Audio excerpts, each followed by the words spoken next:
Ladies and gentlemen, welcome back to the channel, guys. Today, Bulls versus Lakers recap video for you. The Bulls, they haven't played a basketball game in about 10 days, and they're obviously shorthanded. They got a huge COVID mess going on that roster, but this win, they pulled it off. They pulled it off. And granted, the Los Angeles Lakers, just like, pretty much every single team in the NBA, they're missing key players. Anthony Davis being out for like about 4 weeks, that's obviously a huge blow. And the Lakers, they're not at full strength. They're not fully healthy. They got some COVID issues. They got some injury issues. So for me, I think this game is more impressive from the Bulls standpoint. I don't really view this game as the Lakers need to hit that panic button. I view it more so the Bulls are really that team, right? I mean, they're really that team. This team's missing, obviously, your best player, Zach LaVine. Your franchise cornerstone player, hopefully, Zach LaVine. And DeMar DeRozan comes out tonight. I mean, he, first off, fourth quarter, absolutely dominant. But the whole game, absolutely dominant. 38 points for him, 6 assists, 4 rebounds, 11 of 24 from the field, 16 of 17 from the free throw line. So he's getting to the free throw. Shot wasn't falling as well as it has in the past, or on your average night. So what does he do? Gets a little bit more aggressive, starts taking more shots below the rim, getting to that rim. So I really like what I saw, obviously, from DeMar DeRozan. It's very hard to not like what you saw from DeMar DeRozan on any given night. I mean, he's a hell of a basketball player. But this Bulls team, they're fighting through adversity. It's next man up.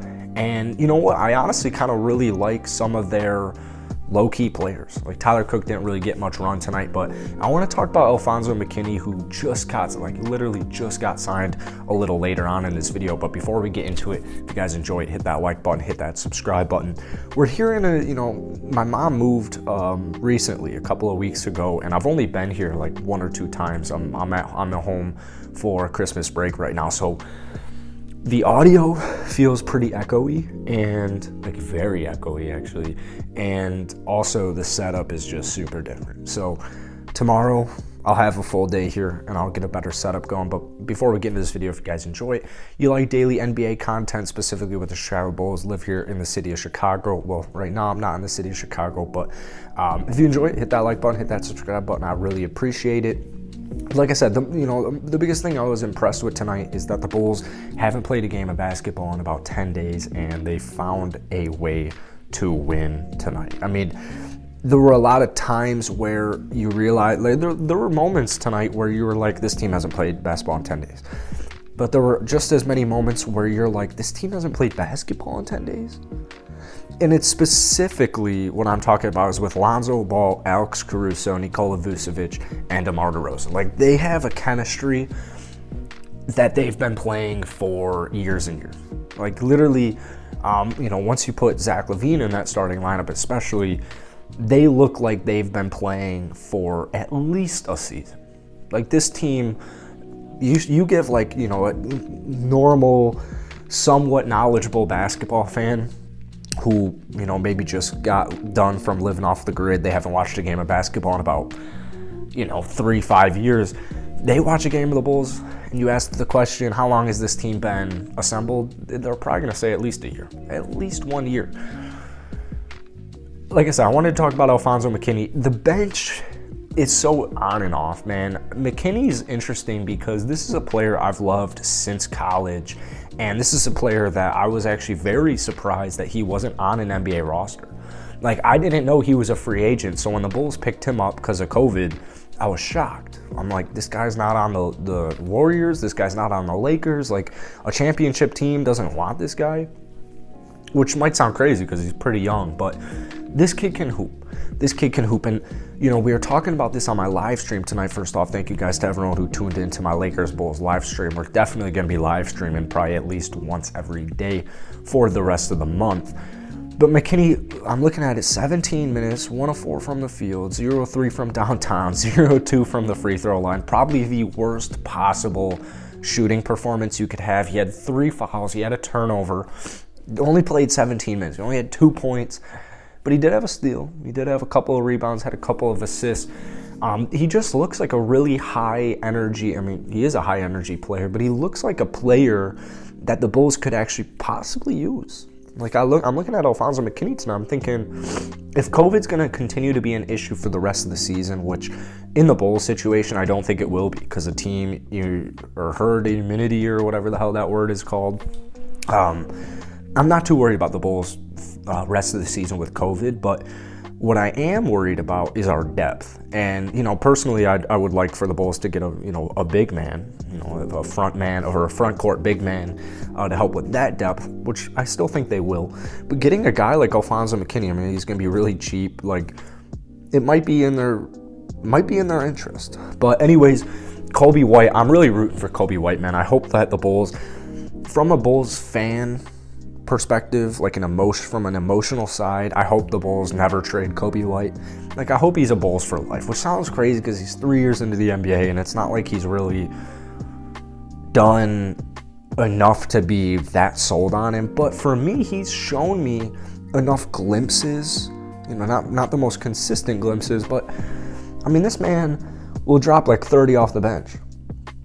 And you'll be thinking, oh, that's why we drafted him. He can do that. But he's just a little too inconsistent. But what really sucked for Coby White is obviously he had shoulder surgery in the offseason. So it took him, 20 games, guesstimating about 20 or so games, 25 even maybe, to come back, more like 25, to come back for the season. He comes back, and the Bulls get hit by COVID, and he's out for, 10 days? Oh, at least a week. It sucks. It absolutely sucks because Coby White is a player who's struggled with consistency, in his NBA career. Tonight, 2 of 7 from the field, 0 of 4 from downtown. I mean, how many games has Coby White played this season? I feel like the answer is like 4 or 5. Is it 5? It's 9. 9 games played this season. He's averaging 6 points per game, and he's only shooting 35 from the field and 23 from downtown. For example, last season he was about 14-5-5, or 15-5-5. Coby White will be just fine. I'm liking the Bulls bench. Like, I'm liking it, but they have a consistency issue, right? Like, they just have a consistency issue. A lot of this has to do with who you're missing, though. Usually Alex Caruso is going to be coming off that bench. Alex Caruso is typically not going to be starting. So Caruso played 38 minutes tonight, did a phenomenal job, by the way. 9 rebounds, 2 assists, 17 points, positive plus minus, all the Bulls starters were. But he's usually coming off the bench. You also, Derrick Jones Jr. usually plays more than 6 minutes. I think he was kind of iffy. It appeared almost as if he was pretty iffy to play tonight as it was.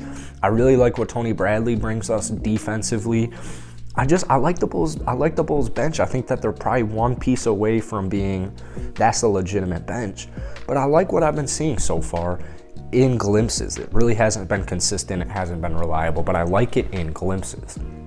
Outside of that, Lonzo Ball, good game from him. 7 of 15 from the field, 4 assists, 19 points, positive plus minus. But really, with Lonzo Ball, it's more, you don't see it in the stat sheet. So tonight, 19 points, I'll definitely take that. But defensively, he's giving his all every possession. Every single possession, every minute he's on that court, he's giving it his all. And that's why I absolutely love him.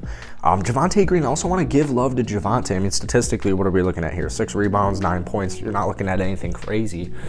But hopefully Bulls fans agree with this. Javonte has an impact on this team. He plays a role. He has a role. He plays his role perfectly because they're not asking him to do too much. They're looking for high energy. They're looking for good defense. They're looking for guys who do the little things that don't show up in the stat sheet. That's what I see from Javonte Green. Outside of that, the last starter, Nikola Vucevic, if we can get 19 and 13 on 8 of 17, 3 of 6 from downtown every night, the Bulls are... If we have the Vucevic that we thought we were getting when we traded for him, because he's been really iffy this season, injuries, COVID, yada, yada, yada. Same thing with every player on every goddamn team, which is a whole issue in its own. But anyways, Vucevic, you love to see this. Like, this is such a good step in the right direction for consistency for all of these Bulls players. So I was very pleased with tonight. It was a little bit of a nail-biter. I wasn't really expecting a nail-biter, but when you really break it down, it definitely makes sense. I mean, both teams are shorthanded, but they still have enough of their stars to do some damage. So that's it for today, guys. If you enjoy it, hit that like button, hit that subscribe button. Appreciate all you guys tuning in, and I'll see you guys later.